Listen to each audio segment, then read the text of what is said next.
வணக்கம். தீபாவளினாலே சுசியம்தான். ஆனா இந்த தீபாவளிக்கு நான் டயட்ல இருக்கேன், எண்ணெயில பொரிச்ச பலகாரங்கள் சாப்பிட வேண்டாம் அப்படின்னு நினைக்கிறீங்களா? இந்த டயட் சுசியம் உங்களுக்காக. எண்ணெயில பொரிக்காம கொஞ்சமா நெய் சேர்த்து சுசிய பணியாரமா செஞ்சு நம்ம சுசிய ஆசையை தீர்த்துக்கலாம் வாங்க. இட்லி மாவு பயன்படுத்தி செய்ய போறோம். என்னோட சுசியம் வீடியோல கடலைப்பருப்பு பூர்ணம் எப்படி செய்யறதுன்னு நான் போட்டிருப்பேன்.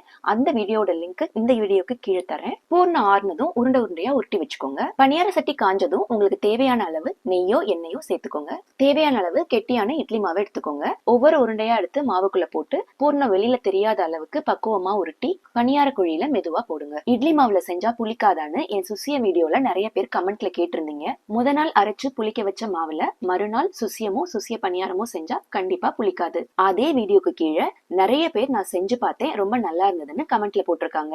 மக்களோட பேர் ஆதரவோட அந்த வீடியோ 3 மில்லியன் வியூஸை தாண்டி போயிட்டு இருக்கு. அதனால நம்பி செஞ்சு பாருங்க. அடுப்பு மிதமான தீயில வச்சு மூடி வச்சு 3 நிமிஷம் வெந்ததும் திருப்பி போட்டுருங்க. இந்த பக்கமும் 3 நிமிஷம் வெந்ததும் பணியாரங்களை எடுத்துருங்க. இந்த மாதிரி ஸ்டஃப்டு பணியாரத்துல கொழுக்கட்டைக்கு வைக்கிற மாதிரி உங்களுக்கு பிடிச்ச பூர்ணத்தை உள்ள வச்சுக்கலாம். ஏற்கனவே எள்ளு பணியார வீடியோ நம்ம சேனல்ல இருக்கு. இந்த சுசிய பணியாரத்தையும் செஞ்சு பார்த்துட்டு எப்படி இருந்ததுன்னு கமெண்ட்ல சொல்லுங்க.